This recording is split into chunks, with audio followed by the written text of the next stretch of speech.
Hello, good afternoon everyone. My name is Justine Baltasar and I'm from BSTM OUMN 3B, and today we will talk about entrepreneurship, or the last lesson that I remember from last week. So without further ado, let's go now. So now, the last topic that I remember from last week is the 8 P's of tourism marketing. So now, the first one on our list, we have the product or the service. So the core tourism offerings such as destinations, attractions, activities, or experiences designed to meet the needs and interests of tourists. So ito yung mismong ino-offer sa mga turista. So pwede itong mga tourist spots, events, activities, or such, o kahit anong services tulad ng tours, accommodations na pwedeng avail ng mga turista.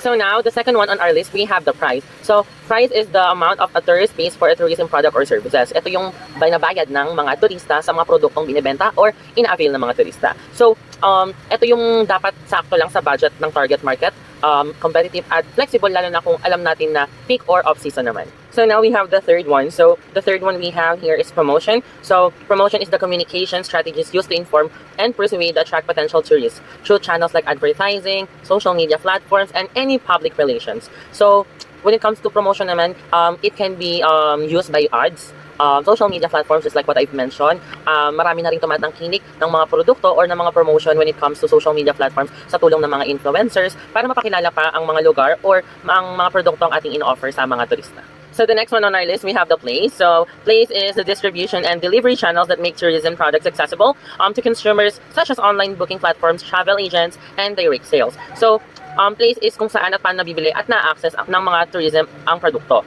So kasama dito ang mga online booking sites, travel agency, o mga provider gaya ng mga hotels or tour guides. So, ayan guys, it can be anything when it comes to Place as long as na-access siya ng mga consumers natin. So guys, we have the fifth one. So the fifth one is positioning. So it is the process of establishing a unique image or identity of the destination in the minds of the tourists to differentiate it from the competitors. So, eto guys, yung imahe or image na pagkakakilanlan o branding ng ating product or destination sa isip ng mga turista. So, ano yung pagkakaiba natin or ano yung magiging edge natin when it comes to product service. So guys, ayan yung positioning. And sa positioning, dito rin natin mapapakita kung ano ang special sa ating produkto or kung destination man yan, kung ano yung special sa atin or ano yung tatak natin.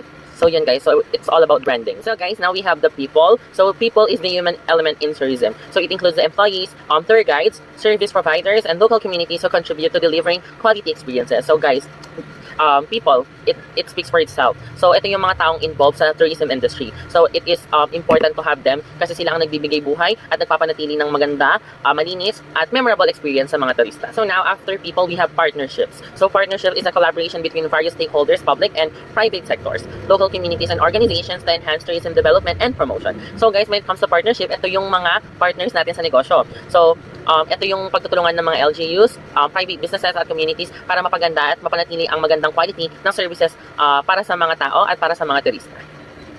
Okay, so last but not least, we have packaging. So it is the combination or bundling of tourism services like accommodation, transport, meals, and activities. So into one product to increase convenience and perceived value. So guys, this packaging is all about package na ino-offer natin sa ating mga consumers. So guys, for example, here in the Philippines, maraming travel agency na nag-offer ng all-in-one package. For example, yung mga travel agencies po, so pag mag-travel po kayo going to Boracay, nag-offer na po sila ng including na yung airfare ticket, transfer, hotel accommodation, and meals and activities. So yes po, andyan na po lahat. So it includes also a free hassle trip with a memorable vacation or experience po.